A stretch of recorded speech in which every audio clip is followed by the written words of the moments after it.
Hey y'all, Nico here. Welcome back to my channel, and if you're new here, thanks for joining me. I'm Nico.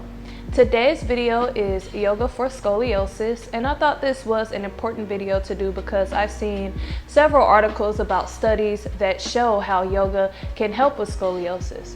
I myself suffer from a minor version of scoliosis. There's different types and different severities, but I feel like yoga can help you out if you are suffering from some minor issues. Just be sure to talk to your doctor and make sure it's okay for you to get into a yoga practice. So I know it can help you by lengthening and also strengthening your spine. So we'll be doing poses that kind of target lengthening one side and strengthening the other side, because when you have scoliosis, there kind of tends to be just an unevenness in your body. So we want to lengthen the part that's kind of curved downward and strengthen the part that might be the weaker side.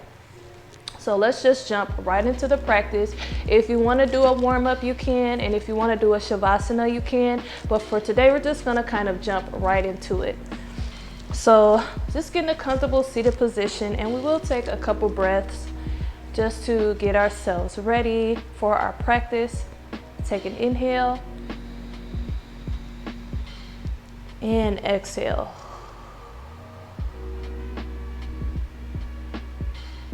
Inhale and exhale.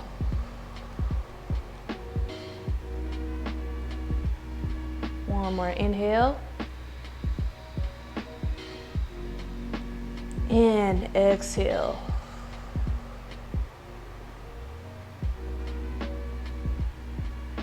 And then we're just going to roll up to a table position, getting ready for some cat-cow, also known as Vidalasana and Marjariasana. Knees underneath the hips, hands underneath the shoulders. Rotate the eyes of the elbows forward and let the neck be in line with the spine to start. And then we're going to take an inhale, flip the tailbone upward, lift the chin, dropping the belly down, press into those hands. Exhale, round the spine, tuck the tailbone under, bring the chin down to the chest. And we're just going to move in and out of Vidalasana and Marjariasana with our breath. Inhale as you open, exhale as you close.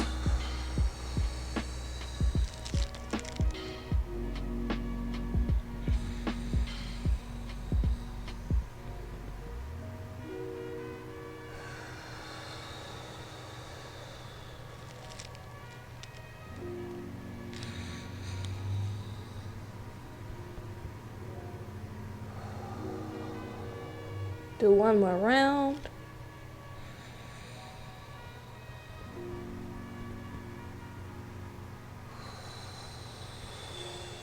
Come back to a neutral spine and start to float your body down towards your belly. We're going to move into Bhujangasana, Cobra pose. So take your hands, bring them close to your rib cage, and all I want you to do is press into those hands, lift the chest. Make sure those elbows are tucked in. And let's just do a couple rounds where we inhale, open, exhale, close.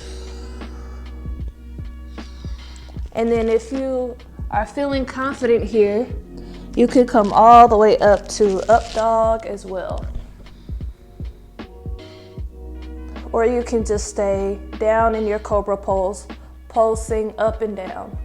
And I like to just bring some weight into either side of my hip when I'm up in up dog. Making sure the shoulders are away from the ears.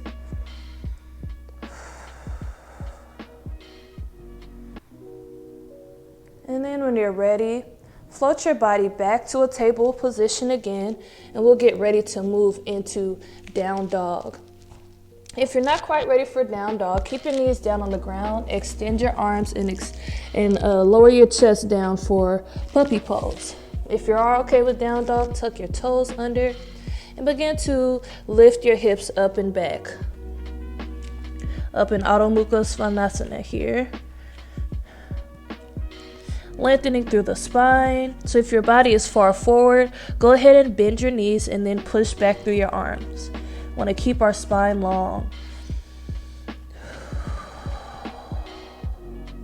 pressing into those hands, flipping the tailbone up and away.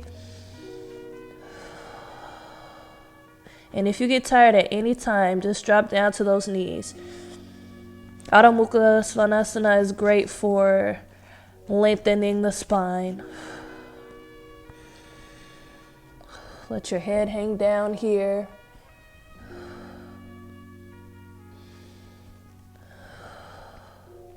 Take an inhale.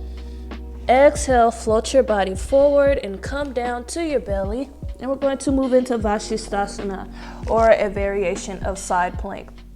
There have been studies done on this version of Vashisthasana, and some of the studies I've seen have said just do one side for between 10 and 20 seconds a day, I believe it was. So if you want to just do one side, if you feel like you have a weaker side, you can do that instead of switching sides.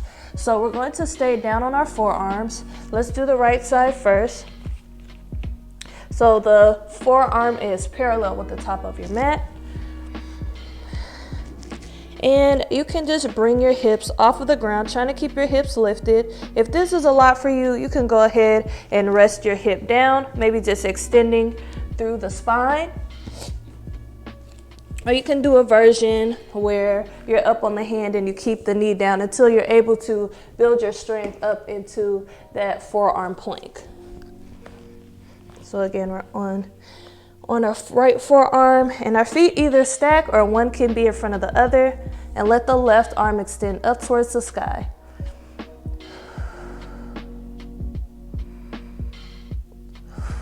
Don't let the head fall down, keeping long through the spine. Inhale. Exhale, lower the left hand down, come down to your belly for a break. And again, if you have a weaker side, you can just continue to do that one side. Otherwise, we'll switch onto the other side. Left forearm is down, parallel with the front of our mat.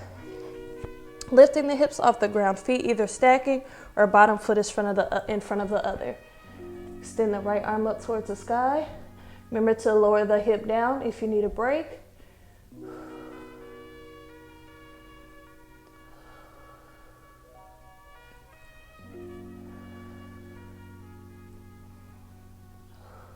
Inhale, exhale, lower the hip down, come on down to your belly, and we'll get ready to move into locust pose. So you can just stack your hands to start. Resting your forehead on your hands. Vashisthasana tends to be pretty hard work.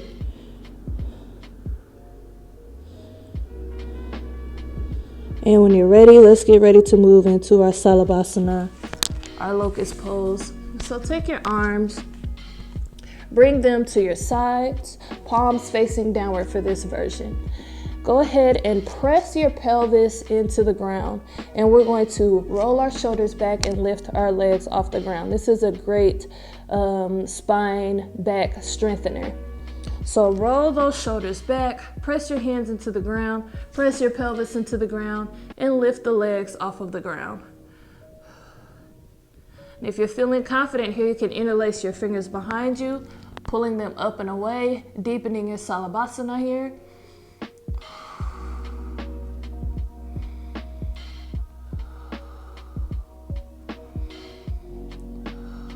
One more inhale. Exhale, release. Stacking those hands, letting the forehead rest down. We'll do one more round of locust pose, but feel free to rest.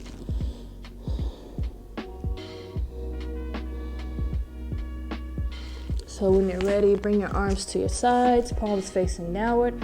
Press your pelvis into the ground. Roll those shoulders back. Lift the legs off the ground. And if you like, you can interlace those fingers, pulling those palms away, pulling the hands away.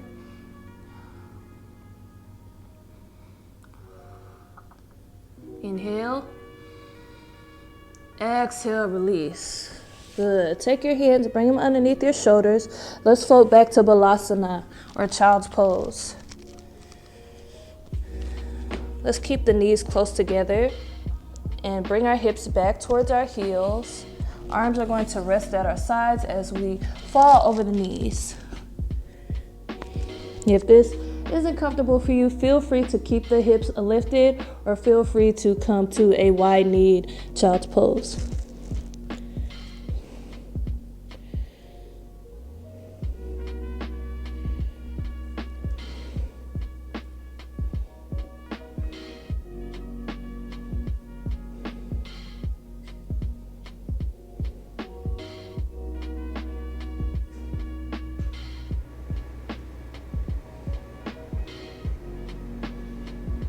Take an inhale. Exhale, bring the hands back underneath the shoulders, floating our body back forward. We're going to come to our belly again. And we're going to get ready to move into Anantasana, which is just a side leg lift. So roll over onto your right side and use your hand as support. So just bringing your hand underneath your head, just like you're relaxing here. And then all I want you to do is extend that left leg up towards the sky. You can grab behind the thigh and pull it towards you. Or if you have the range, you can grab that big toe and pull it upwards and pull it towards you.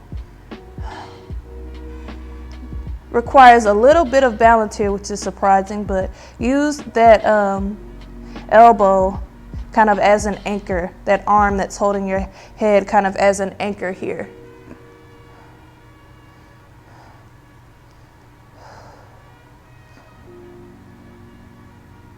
Inhale. Exhale, release that foot down to the ground. I really like that stretch. That feels nice to me. Let's get ready to do it on the other side. So moving on to the left side. Bringing that left elbow down, hand underneath the head, just like you're in a relaxed position here. Bringing your body in line. And then we'll start to lift our right leg off the ground. Again, you can grab behind the thigh or grab behind the calf. Or if you can reach your toe, go ahead and grab there.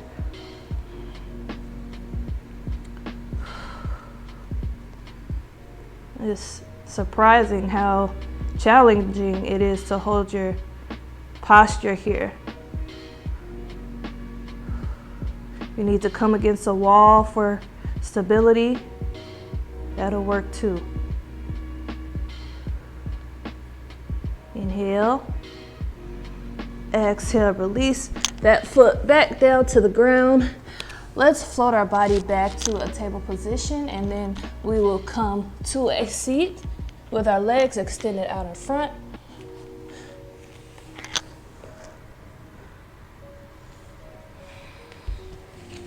Extend your legs out in front here, and we're going to move into Marichyasana, which is just a twisting, seated twist pose. So bend at your right knee, step it over the left leg. Extend that left arm up towards the sky. Right arm will come behind you, fingertips facing the back wall. And then you will twist towards the right, left elbow on the outside of the right knee, and let your gaze follow towards that back shoulder.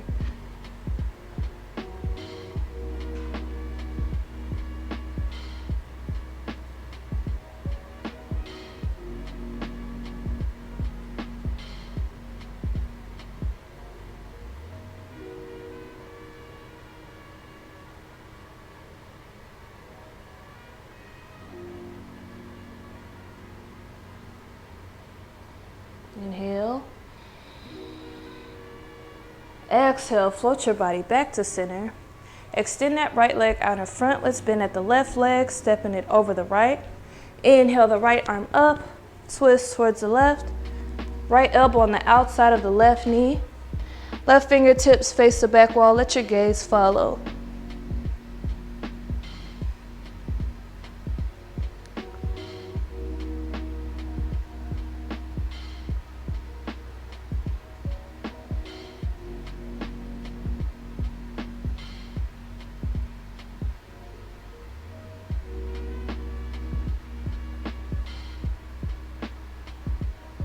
Inhale.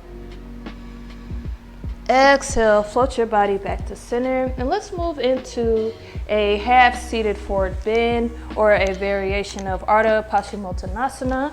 So what I want you to do is make sure you're sitting up nice and tall to start. We're going to bend at the right knee, but I want the foot to come behind you. Now, if this is not comfortable for you at all, you can just bend at the foot and let it rest, bend at the knee and let the foot rest on the inside of the thigh. We just kind of want to take advantage of this half bend here.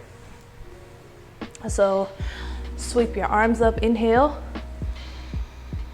Exhale, leading with the chest, not just simply rounding the spine, coming down over this left leg. Trying to keep that spine extended, neck in line with the spine, and lowering down.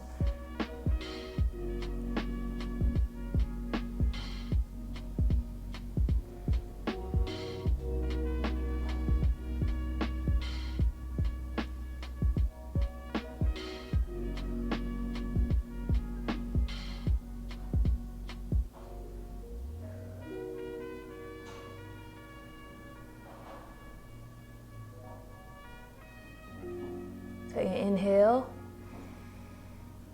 Exhale, float your body back up to a seated position. Extend that right leg back out in front. Let's do the same thing on the other side. Either bending and letting that foot come behind you if it's comfortable, or just letting the foot rest on the inside of the right thigh. Sweep your arms up, inhale. Exhale, bend forward.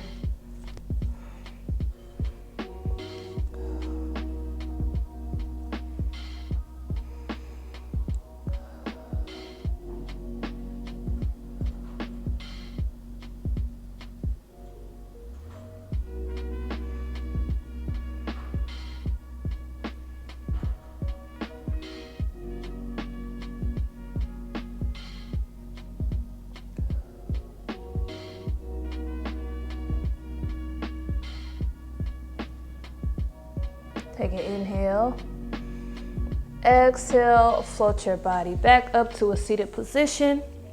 Extend that left leg back out in front. Go ahead and bend your knees. We're gonna come down to our back, rolling down to your back, one vertebra at a time, hugging your knees into your chest. And just rocking side to side here. Giving that back a massage.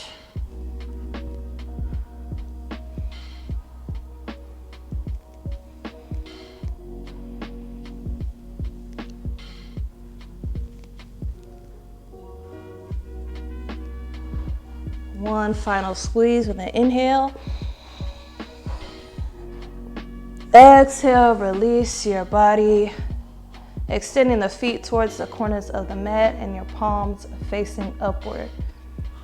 Moving into a Savasana. So again, feel free to stay here for a while, ending your practice with a Savasana. Otherwise, this completes our yoga for scoliosis practice. Leave a comment down below letting me know what you think. Don't forget to like, share, and subscribe. And thank you for watching. Peace and love.